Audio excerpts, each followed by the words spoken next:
Buenos días, hermanas. Continuemos con nuestro estudio de Apocalipsis. El día de hoy se va a llamar Los excluidos de la Nueva Jerusalén.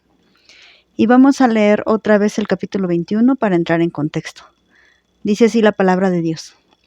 Vi un cielo nuevo y una tierra nueva, porque el primer cielo y la primera tierra pasaron, y el mar ya no existía. Y yo, Juan, vi la santa ciudad, la Nueva Jerusalén, descender del cielo de Dios, dispuesta como una esposa ataviada para su marido. Y oí una gran voz del cielo que decía: He aquí el tabernáculo de Dios con los hombres, y Él morará con ellos, y ellos serán su pueblo. Y Dios mismo estará con ellos como su Dios. Enjugará Dios toda lágrima de los ojos de ellos, y ya no habrá muerte, ni habrá más llanto, ni clamor, ni dolor, porque las primeras cosas pasaron. Y el que estaba sentado en el trono dijo: He aquí, yo hago nuevas todas las cosas. Y me dijo: Escribe, porque estas palabras son fieles y verdaderas. Y me dijo: Hecho está. Yo soy el Alfa y la Omega, el principio y el fin. Al que tuviere sed, yo le daré gratuitamente de la fuente de la vida. El que venciere heredará todas las cosas, y yo seré su Dios, y él será mi hijo. Pero los cobardes e incrédulos, los abominables y homicidas, los fornicarios y los hechiceros, los idólatras y todos los mentirosos tendrán su parte en el lago que arde con fuego y azufre, que es la muerte segunda. Vino entonces a mí uno de los 7 ángeles que tenía las 7 copas llenas de las 7 plagas postreras, y habló conmigo diciendo: Ven acá, yo te mostraré la desposada, la esposa del Cordero. Y me llevó en el espíritu a un monte grande y alto, y me mostró la gran ciudad santa de Jerusalén, que descendía del cielo de Dios, teniendo la gloria de Dios, y su fulgor era semejante al de una piedra preciosísima, como piedras de jaspe, diáfana como el cristal. Tenía un muro grande y alto con 12 puertas, y en las puertas 12 ángeles, y nombres inscritos que son los de las 12 tribus de los hijos de Israel.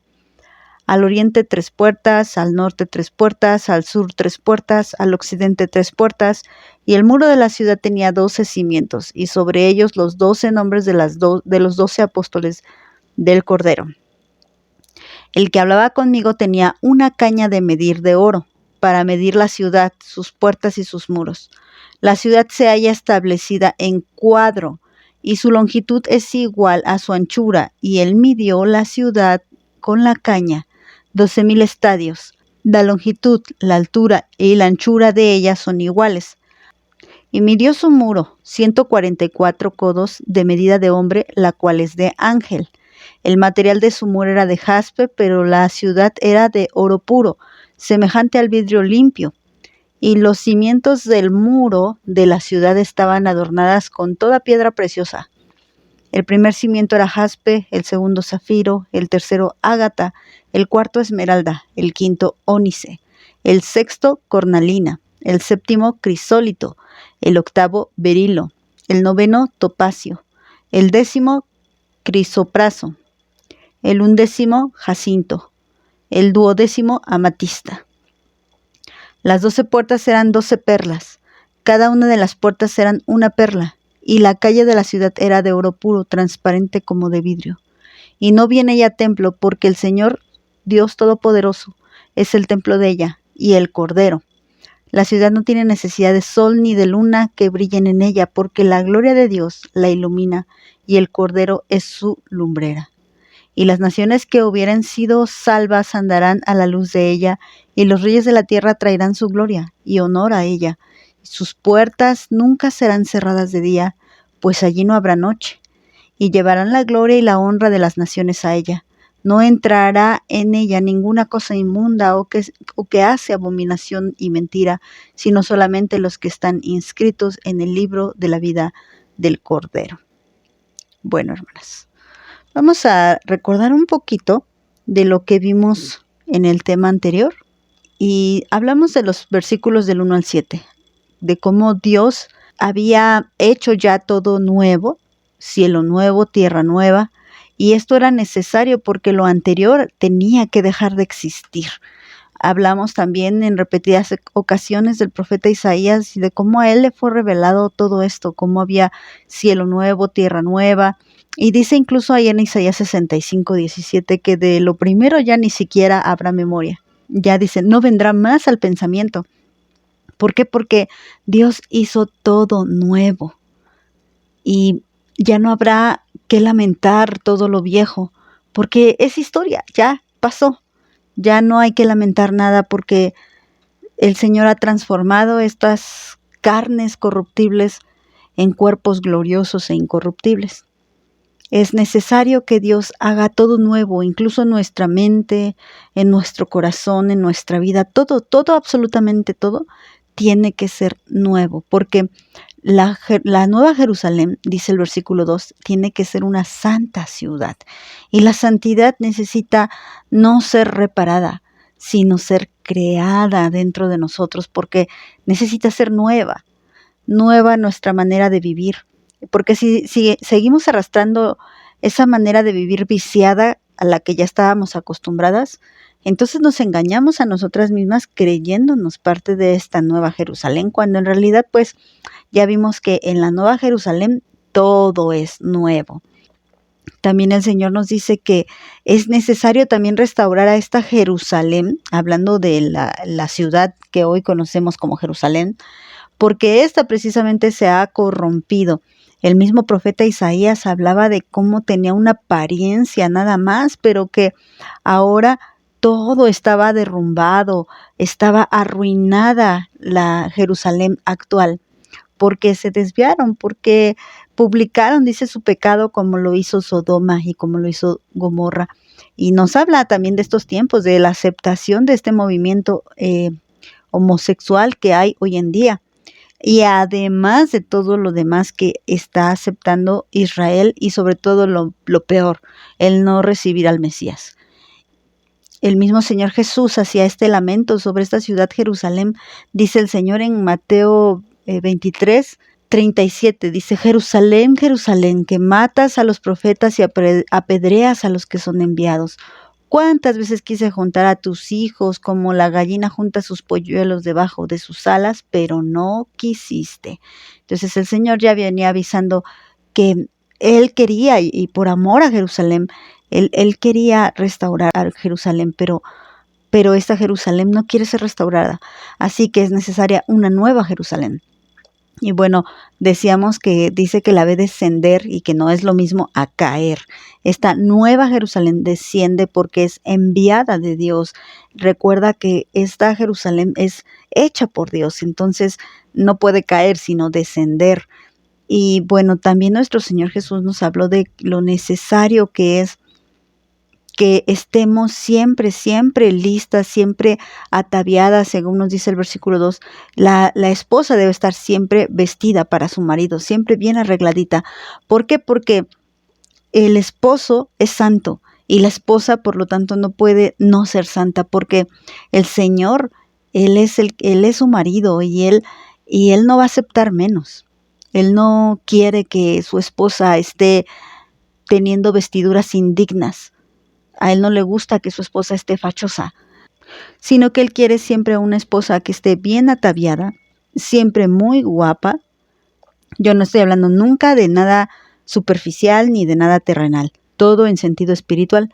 Y hablamos de todo lo que tenía que ser nuevo. Tiene que ser nueva nuestra vida, tiene que ser nueva la tierra, nuevo el cielo, nueva la Jerusalén, nuevo el tabernáculo, un nuevo pacto también dijimos, y en fin que todo nuevo. Y bueno, ya casi para terminar con el resumen, decía el versículo 6 que dijo el Señor, hecho está, ese consumado es, se vuelve a repetir, y el Señor nos dice, yo soy el alfa, la omega, el principio y el fin. Y nos hace una invitación, el que tenga sed, venga y beba gratuitamente. Y repetíamos que esto no es porque en ese tiempo hay oportunidad de que alguien sea salvo, no, sino que esa es una invitación para hoy en día y también para los días de Juan, que dijo, si tienes ganas de esto, si tú quieres probar de esto, pues ven y recibe esto gratuitamente para nosotros, aunque sabemos que nuestro Señor pagó con precio de sangre. Y el Señor quiere que seamos salvos y es tiempo de arrepentirnos y de volvernos a Dios. Entonces, bueno, todo lo que nuestro Señor Jesús hace es precisamente para que probemos de esa salvación que Él quiere para nosotros. Y bueno, vamos a iniciar con el tema de hoy.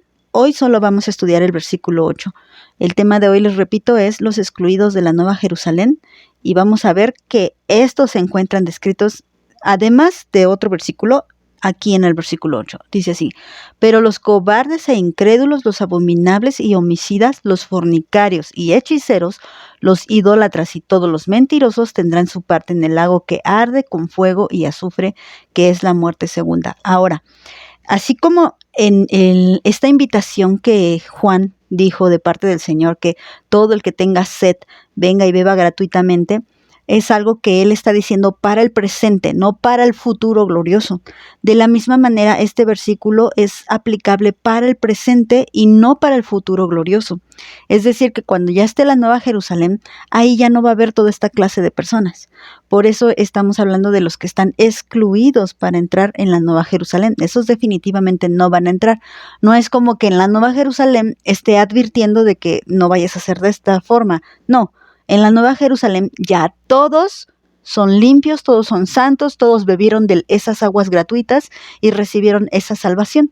Entonces, bueno, vamos a dedicarle toda esta clase a este versículo y vamos a meditar palabra por palabra. ¿Por qué? Porque ¿con qué sentido, hermanas? Yo creo que esta es una de las advertencias más fuertes que he leído en toda la Biblia.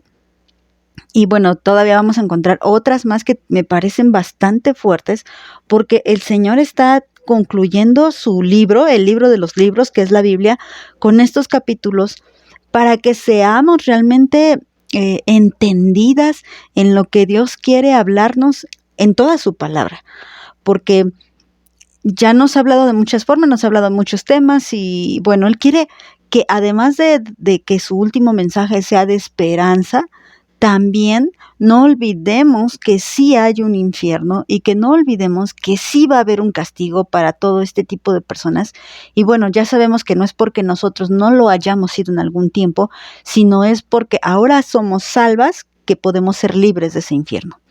Y bueno, vamos a leer ahora sí, palabra por palabra. Dice en la primera parte, los cobardes, pero los cobardes. Bueno, estamos hablando de los excluidos. Vámonos al griego. En el diccionario Strong, el cobarde viene de la palabra deilos, que quiere decir tímido, amedrentar o temeroso. Bueno, no habla de una persona que le dé pena hablar en público, sino de una persona que le da pena, pero hablar de la palabra de Dios, que le da pena decir que es hijo de Dios.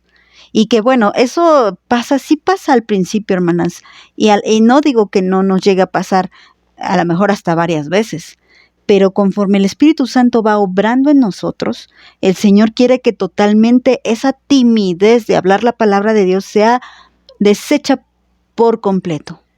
Y bueno, no, como les digo, no es que se trate de que no puedas ser tímido en algunas cosas, no, sino que se refiere a aquellos que en ningún momento van a enfrentar las situaciones difíciles y a decir que son cristianos. Incluso pensemos en los últimos tiempos de los que ya también nos habló Juan, y por eso el Señor quiere concluir con estos versículos. ¿Y qué hablábamos? De aquellos que murieron sin recibir la marca de la bestia, que murieron sin adorar a la bestia. Entonces ellos no fueron para nada cobardes, ni tímidos, ni se dejaron amedrentar por ninguna amenaza. Miren, esto es tan importante porque el Señor mismo nos da de su espíritu para que no seamos cobardes. Por lo tanto, aquel que se acobarde, pues no es digno de estar en la Nueva Jerusalén, porque Dios te ha dado un espíritu que es todopoderoso para poder dejar de ser miedoso. Dice 2 Timoteo 1:7, porque no nos ha dado Dios espíritu de cobardía, sino de poder, amor y dominio propio. Entonces, un hijo de Dios debe de saber que tiene ese espíritu, un espíritu poderoso, un espíritu de dominio propio, un espíritu de amor. Entonces, si ese hijo se acobarda, no vendría siendo un apóstata, pero me refiero al acobardarse y negar su fe. No me refiero a que le dé miedo o algo. No, me refiero a acobardarse y negar su fe y a lo mejor postrarse ante la bestia por miedo a pasar hambre o por miedo a pasar necesidad. Eso es apostatar de la fe. Pero si ese hijo de Dios se sabe que tiene el Espíritu de Dios, no lo va a hacer, no se va a acobardar y no le va a tener miedo ni a la misma muerte. Ya también hemos visto que la misma muerte también va a ser sentenciada, así que no tenemos por qué tenerle miedo. Y por otra parte, si una persona se acobarda, pues lo muy probable es que no tenga ese espíritu de poder, aunque piense que lo tenga y en realidad no lo tiene. Dice los cobardes y después dice incrédulos. Vamos con esta otra palabra, incrédulo. Esta viene del griego apistos, que quiere decir no creer o algo así como no tener fe en Cristo. Se refiere a quien no cree, pero fíjense, un incrédulo a Dios, pero puede ser incluso religioso de otro tipo de religiones paganas. Es una persona que también, así como es incrédula, también es indigna de confianza. No se le puede creer, es infiel y no es creyente. Esto es importante, hermanas. Dice que los incrédulos, es decir que en realidad muy dentro de su ser, a pesar de todo lo que digan, a pesar de todo lo que profesen, a pesar de que canten todas las alabanzas del mundo o que oren todas las horas del mundo, ellos no tienen fe. Obvio, un cristiano ora y un cristiano canta alabanzas, un cristiano lee la Biblia, pero también hay quienes aparentan creer, pero en realidad en lo profundo de su ser no creen nada. Y mira, quiero recalcar algo que vamos a notar en estas características que puso el Señor de los que están excluidos, que fueron puestas de par en par. Y si las analizamos, este par en par no es por casualidad o porque así se le ocurrió al que tradujo o a Juan que se fue acordando de dos en dos. No, sino que todo esto es movido por el Espíritu Santo porque una característica tiene mucha relación con la otra característica. Miren, ¿a qué me refiero? La primera dice, los cobardes y la une con e incrédulos. Nosotros sabemos que como regla gramatical de español, bueno, de la lengua española, cuando tú vas a poner una lista de cosas, una lista de algo, por ejemplo aquí, una lista de las características de las personas que están excluidas de la Nueva Jerusalén, las que van a ser echadas en el infierno, pues lo único que podemos poner para separar o tenemos esa opción es poner coma, coma, coma, coma y cuando llegamos a la última característica la unimos con un y.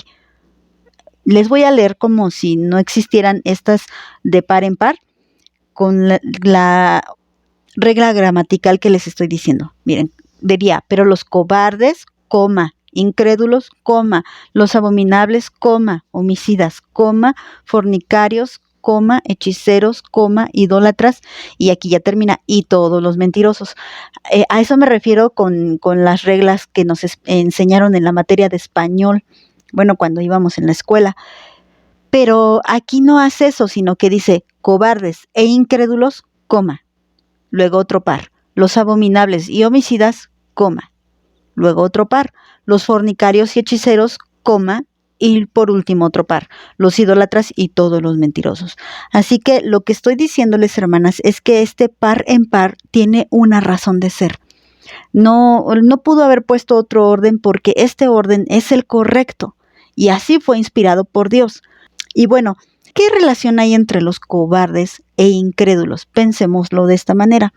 Ya dijimos que los cobardes son los que se amedrentan y al final terminan pues llenos de miedo y negando su fe y se postran ante pues todo lo que ofrece este mundo. Hablando del último tiempo, se van a postrar ante el anticristo y ante la bestia, que es lo mismo. Y si lo juntamos con la otra característica que es incrédulos, entonces podemos entender que al final esos se acobardaron porque nunca creyeron. Por eso el Señor dice, cobardes e incrédulos. Mira, lo voy a sustentar con citas bíblicas. Vamos a Juan capítulo 12, versículo 42 y 43. Dice aquí, dice que muchos habían creído, pero mira, dice, sin embargo, muchos, aún de los gobernantes, creyeron en él, pero por causa de los fariseos no lo confesaban para no ser expulsados de la sinagoga, porque amaban más el reconocimiento de los hombres que el reconocimiento de Dios. Dice que creyeron, pero hasta cierto punto, ¿verdad? Porque había una limitante. La limitante es que si ellos confesaban delante de todos que ellos habían puesto su fe en Jesucristo, entonces ellos habían de ser expulsados de la sinagoga y por lo tanto ya no tendrían que ser reconocidos. Había fariseos que habían creído y ellos lo ocultaban para no ser expulsados. Y nos dice el 43 cuál era la verdadera razón. No era porque fueran bien inteligentes o fueran bien astutos o porque la supieron hacer. No, era porque en realidad ellos querían el reconocimiento de los hombres antes que el reconocimiento de Dios. Entonces en realidad ellos eran unos cobardes que no confesaban a Cristo porque en lo profundo de su ser, su fe no era auténtica. Eran unos incrédulos. Sí escuchaban a Jesús y les parecía bonito. Hay mucha gente que dice, pues sí creo que Jesús vino y murió en la cruz, pero no creo que alcance eso para yo ser salvo. O sí creo que Jesús es Dios, pero no creo que haya un cielo. O en realidad no creo que exista el infierno. O en realidad no creo que sea así tan bonito como dicen. No creo que sea yo tan malo. Y son unos incrédulos porque no creen en la palabra de Dios. Y al final, cuando venga la presión del anticristo, se van a cobardar. O no hasta que llegue el anticristo, tal vez desde ya estén viviendo presión en su vida y al final de sus tiempos se van a cobardar por no tener auténtica fe, porque el Señor dijo a través del apóstol Juan, y esta es la victoria que ha vencido al mundo, nuestra fe, y para vencer tenemos que dejar de ser cobardes, y entonces así podremos realmente ser creyentes y no unos incrédulos. Bueno, vamos a pasar al siguiente par. Empezamos con la palabra abominable. Esta viene del griego, del uso, que quiere decir apestar, heder, estar disgustado, detestar, y prácticamente se refiere también a la idolatría. La idolatría es abominable para Dios, aunque también vamos a volver a hablar de la idolatría. Pero en esta palabra va todo aquello que es realmente asqueroso para Dios. La abominación es descrita muchas veces en la palabra de Dios teniendo una relación con lo que es la idolatría, con lo que es los ritos paganos, con lo que es la sexualidad, y nos vamos a dar cuenta que esos ritos paganos, que son abominables para Dios, pues van mezclados con cosas sexuales, y que todo esto, por eso toda la inmoralidad sexual es abominable para Dios, es detestable. Dice la palabra de Dios que los abominables están excluidos de lo que es la Nueva Jerusalén. Y vamos a la siguiente palabra, homicidas. Y recordemos que estamos de par en par. Abominable ya nos dijo que es algo apestoso, algo que huele mal. Y el homicida viene de la palabra phoneus, que quiere decir homicida, siempre que habla de un homicidio criminal o por lo menos intencional. Y dice aquí que y nos dice una palabra, lo que la palabra 443 no necesariamente implica, pero que sí, que la palabra 4607 nos habla de alguien que es especialmente un bandido público. Bueno, es un homicida o un matador. Para poder entender esta definición, pues necesitamos consultar estas dos palabras, la 443 y la 4607. Recuerden que las enumeran para que las encontremos más fácil. Bueno, vamos a la 443. Recuerden que estamos hablando de la derivación de homicida. La palabra 443 es la palabra andropoktonos, que quiere decir homicida, así tal cual, matar. Y es importante esta palabra porque esta palabra nos va a llevar a otra, ahí la tiene numerada, la 444. No quise meterme en mucho lío, pero quiero explicar bien esta palabra porque a veces ya se le pierde el significado de lo que es homicidio. Y quiero entrar más a fondo porque ahora ya cualquiera puede matar y no se le llama homicida. Miren, la palabra 444 es la palabra andropos. Esa no significa matar, esta significa hombre, gente.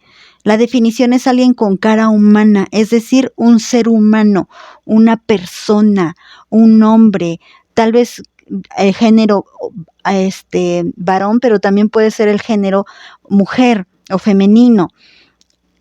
¿Por qué les quise explicar esta palabra? Porque la palabra homicidio hoy en día ha perdido su peso, como les digo. Al aborto no le llaman homicidio, pero no deja de ser un homicidio porque, como lo vimos, viene de la palabra andropos, que quiere decir ser humano. Y lo que hay dentro de una persona, de una mujer embarazada, es un ser humano. Y por lo tanto, el aborto es un homicidio. Por eso quise entrar más a fondo. Si una persona cree que un aborto no es pecado, está equivocada. Abortar es pecado porque abortar es asesinar, es cometer homicidio. Ahora, la eutanasia. La eutanasia es suicidio, un suicidio asistido, y un suicidio es un homicidio. Tú no puedes quitarle la vida a un ser humano, a otro ni a ti mismo. Es un homicidio.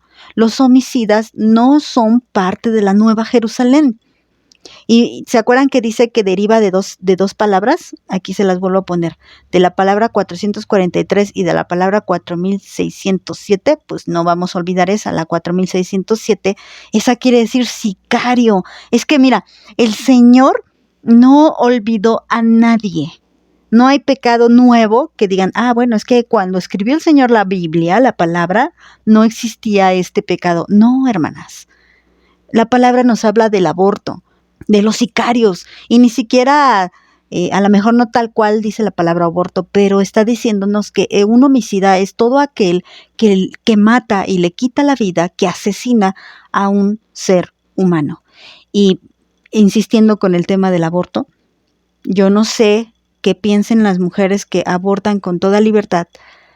Piensan que traen otro tipo de especie en su vientre, a lo mejor piensa que traen un cocodrilo o una raza canina, una raza felina, a lo mejor piensan que traen un dinosaurio.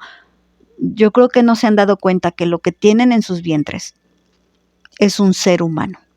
Y por lo tanto, todas las mujeres, todos los hombres, todos los médicos, enfermeras, todos los políticos que aprueben esta ley, todos los que acepten el aborto son homicidas.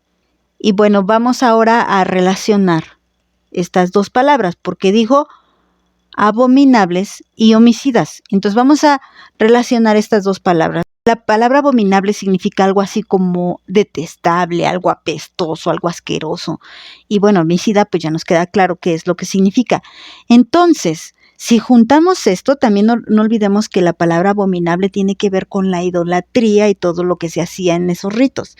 Si juntamos esto tiene mucha relación porque el Señor aborrece, detesta todo lo que tenga que ver con los ritos paganos, y en esos ritos paganos hay homicidios, hermanas.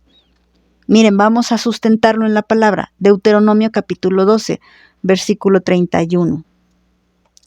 Vamos a leer desde el 29. Dice así: Cuando Jehová tu Dios haya destruido delante de ti las naciones a donde tú vas para poseerlas y las heredes y habites en su tierra, guárdate que no tropieces yendo en pos de ellas, después que sean destruidas delante de ti.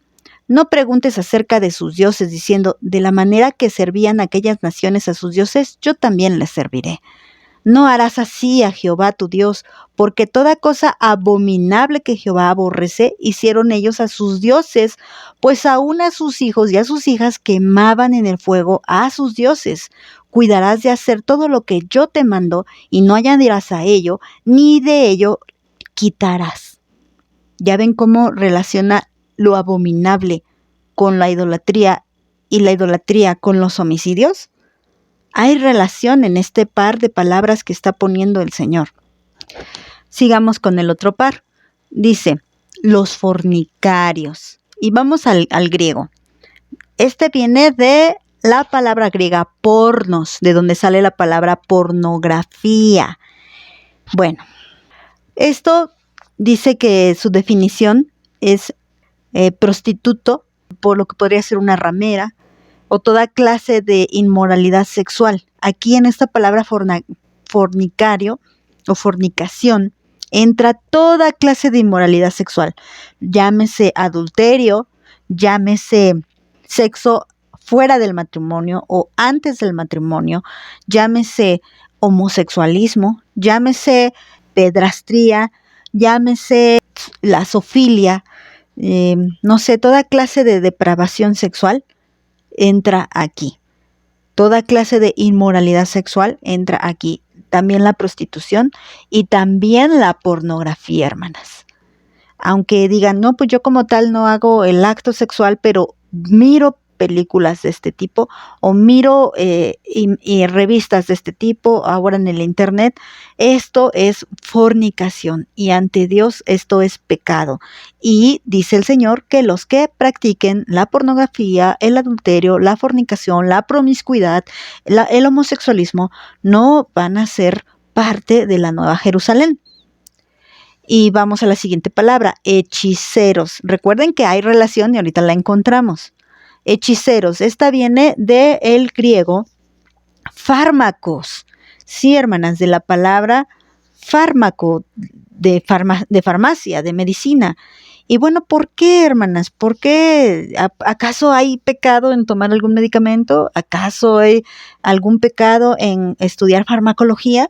No se está refiriendo a esa clase de fármacos. Miren, hay una definición que tiene ahí en la Biblia interlineal, es la misma palabra, es la palabra 5333, que se traduce de otra manera. Dice practicantes de droguería, es decir, que utilizan la droga, que son los fármacos, sabemos que los fármacos sí son drogas, que utilizan la droga pero de una manera espiritista, es decir, en un sentido espiritual. Ahora, los que son adictos a las drogas tal cual, a las metanfetaminas, a la cocaína, a la marihuana, entran en este rango, hermanas.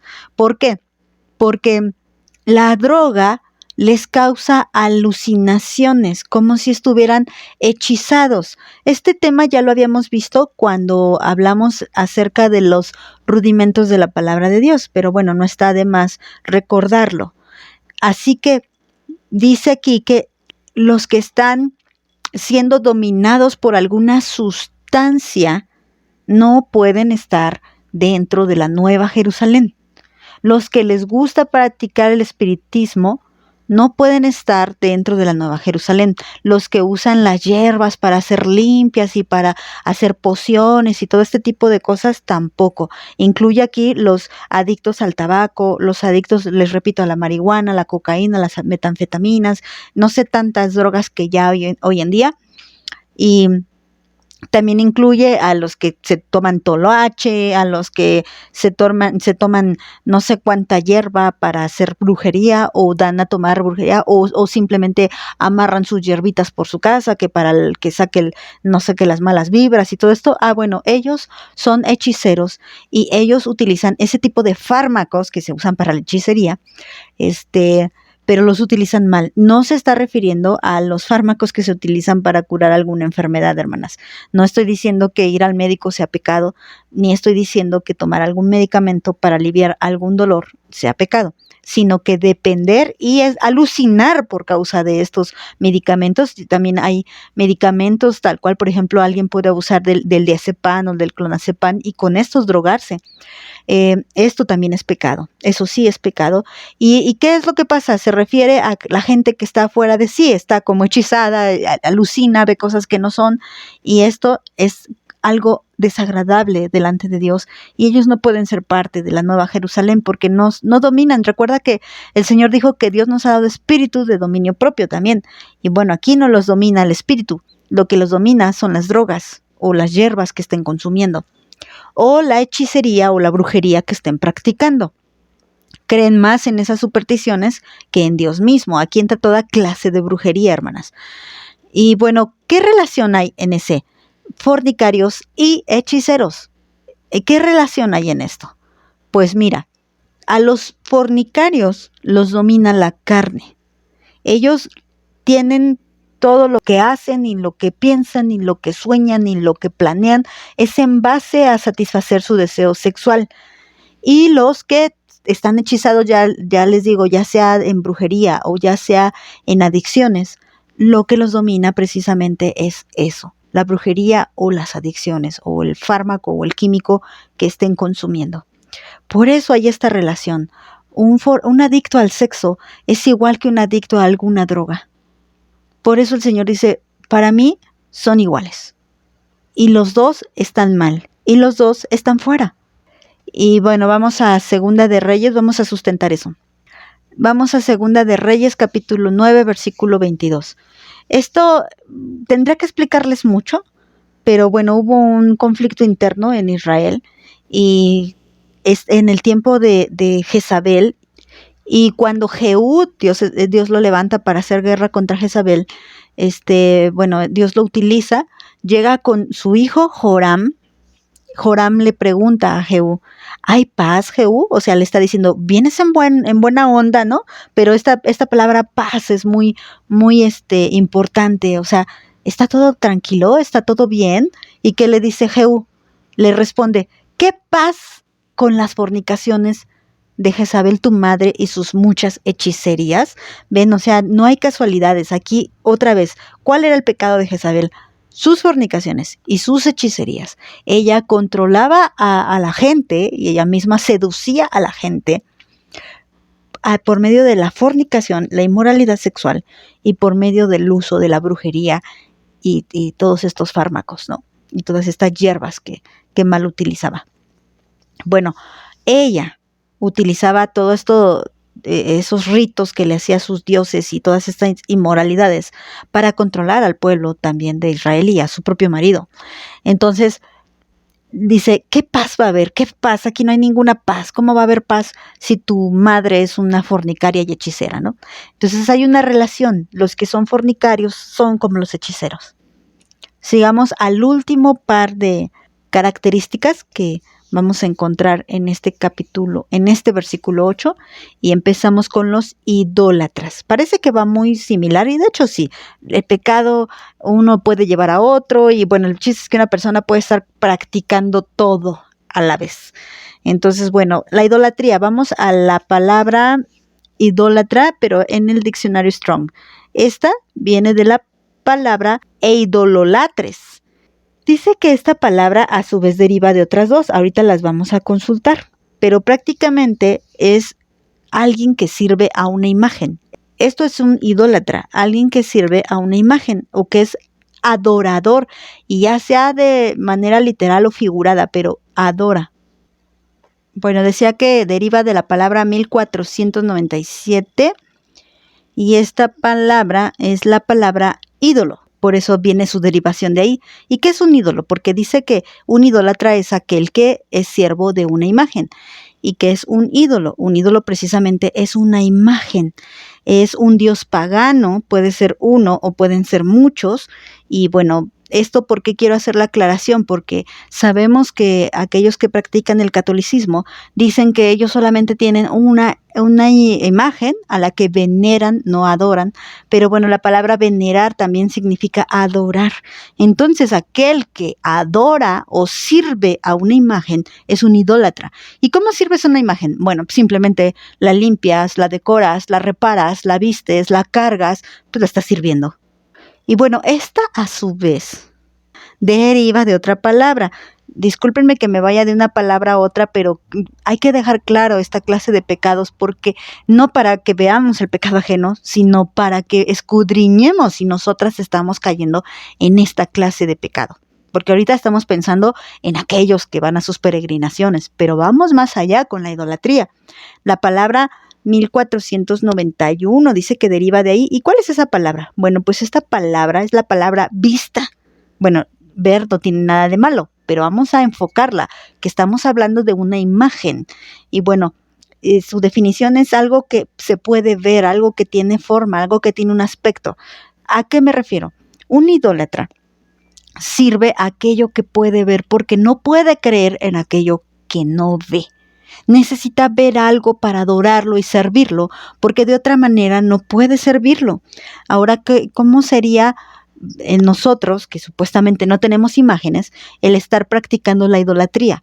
El que le demos más servicio o que demos rindamos incluso culto a las cosas que vemos, por ejemplo, nuestra imagen, nuestra casa, nuestro trabajo, nuestros hijos, como lo vemos, y lo que hacemos también lo vemos, entonces le rendimos culto y le damos servicio. Miren, ¿se acuerdan que dice que la palabra idólatra derivaba de dos palabras? Ya revisamos una, que fue la 1497.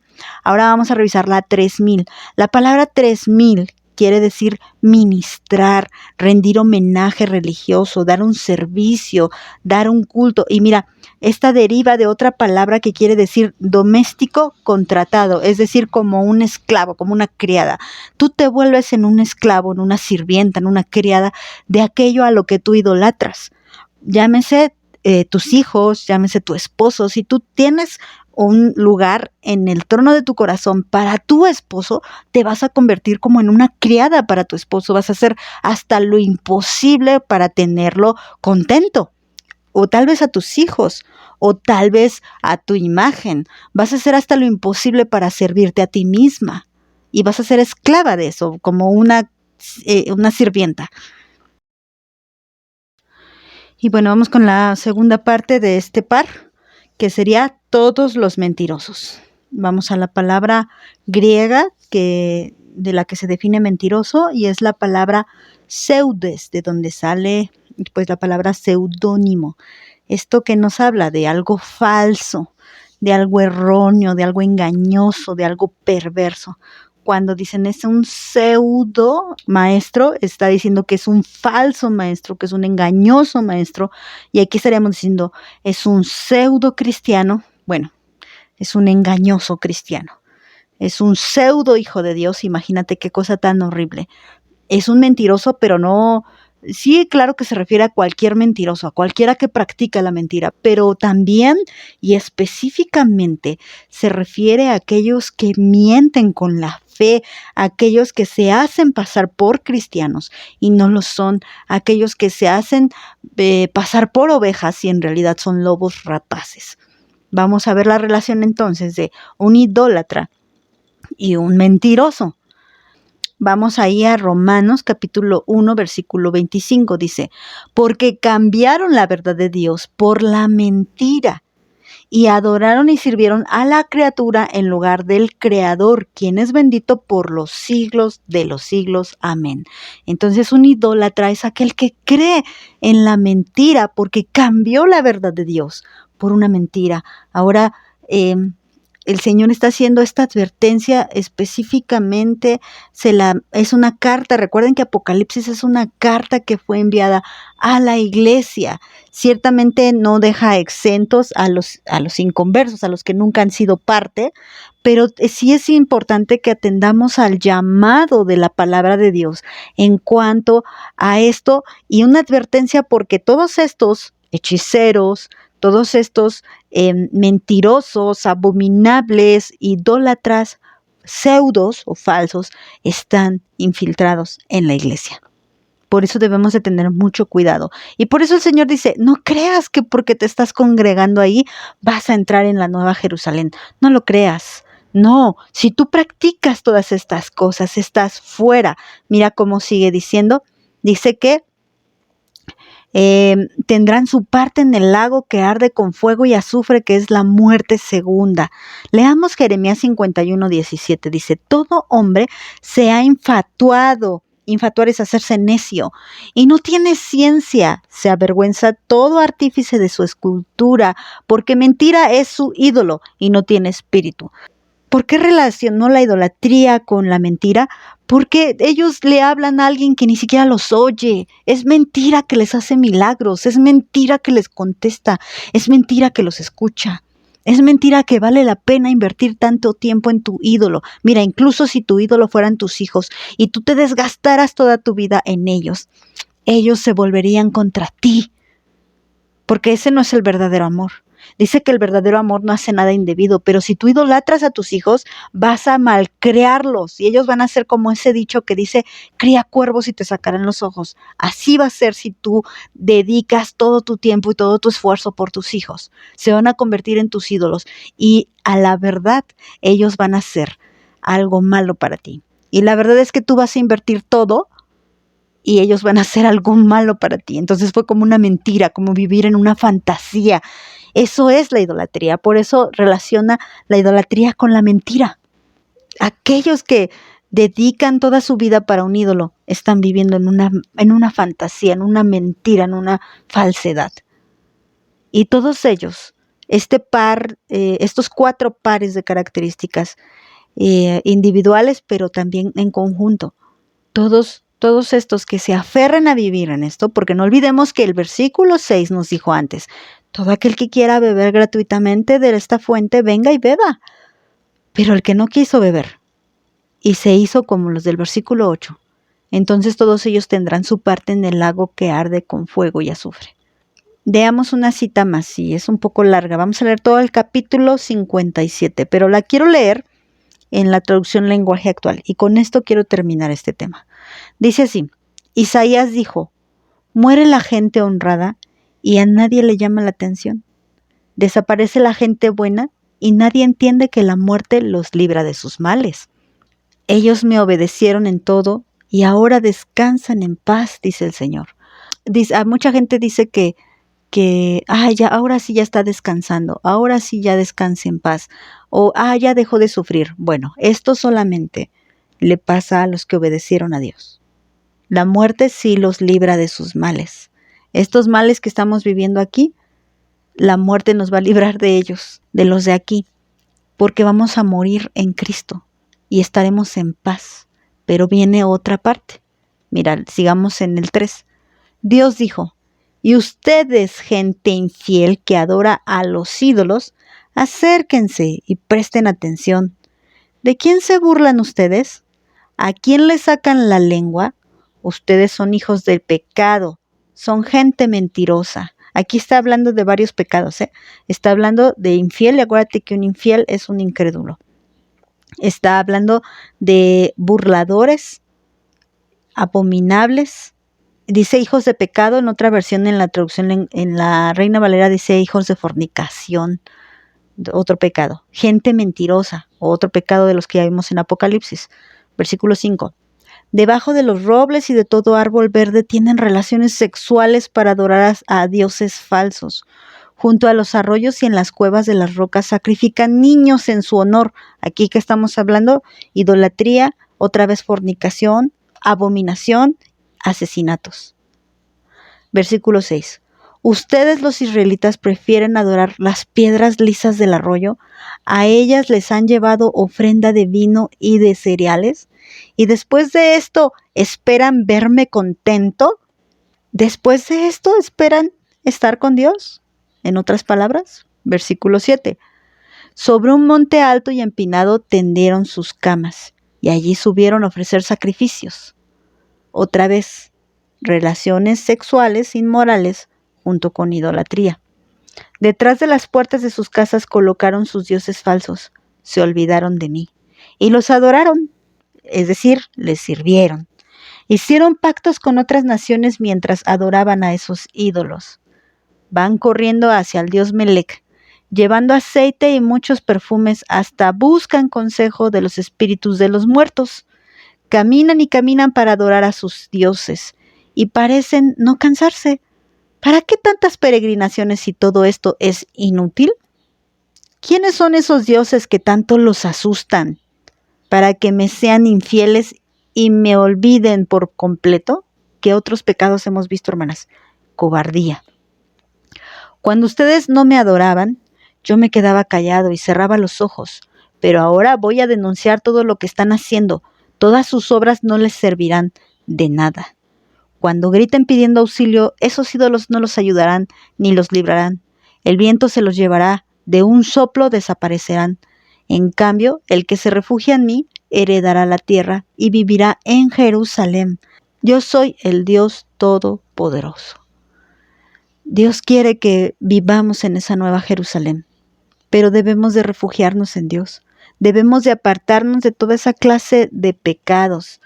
Debemos de dejar de amedrentarnos con con todas estas presiones de este mundo, el que hay que dirán, o no vayan a burlarse de mí, no vayan a decir que soy muy santurrona, no vayan a decir que soy exagerada, o yo misma me considero fanática.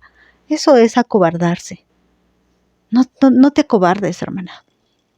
No seas incrédula, porque esto nos puede llevar a más pecados, hermana.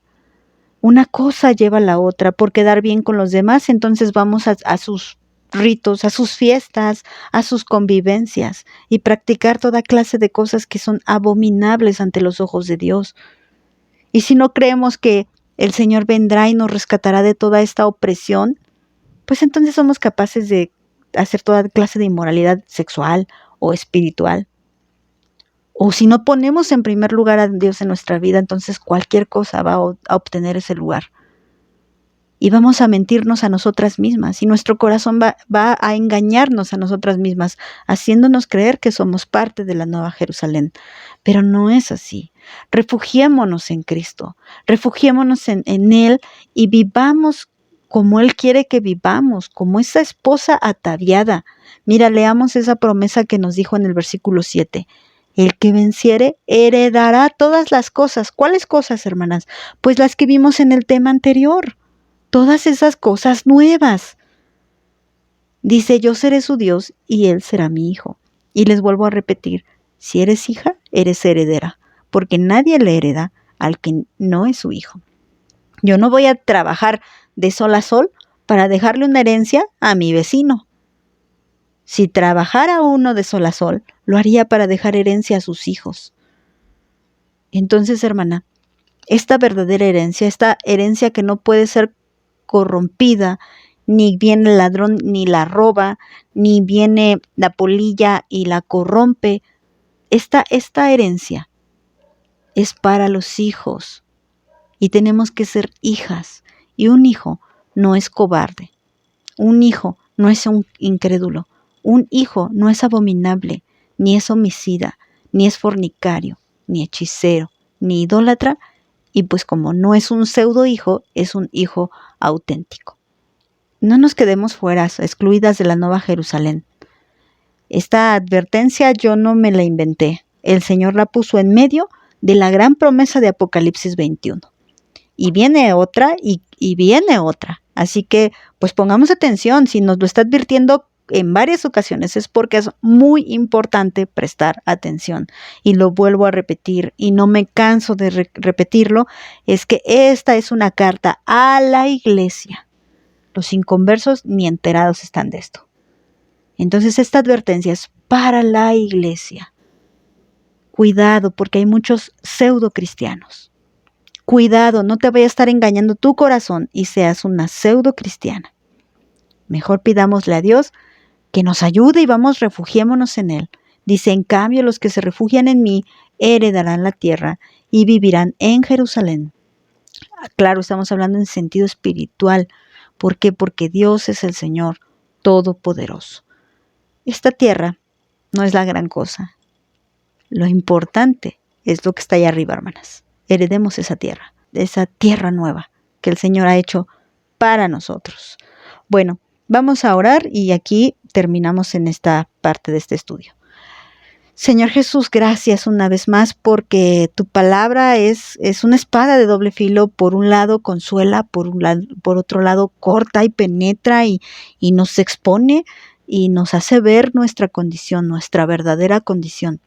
Tú conoces, Señor, lo que somos. Ante ti no podemos escondernos. Y perdónanos, Señor, si estamos permitiendo alguna clase de pecado que es aborrecible ante tus ojos, que nos hace, pues, ser pseudo cristianas, Señor. Perdónanos si estamos viviendo así. Perdónanos si no nos permitas seguir en ese mal camino. Por el contrario, Señor, limpia y endereza nuestros pasos, Señor. Siempre dirígenos con tu palabra. Ten compasión de nosotros. No tenemos a dónde ir y nos refugiamos en ti, Señor. Esperamos en esa gloriosa promesa de la Nueva Jerusalén y queremos estar ahí dentro. No queremos ser fuera. No queremos tener parte en otra parte, sino tener parte en la Nueva Jerusalén. Ayúdanos, Señor, solamente tú puedes hacerlo. Te lo pedimos, te lo rogamos, en el nombre de nuestro Señor Jesucristo. Amén Que Dios les bendiga, hermanas.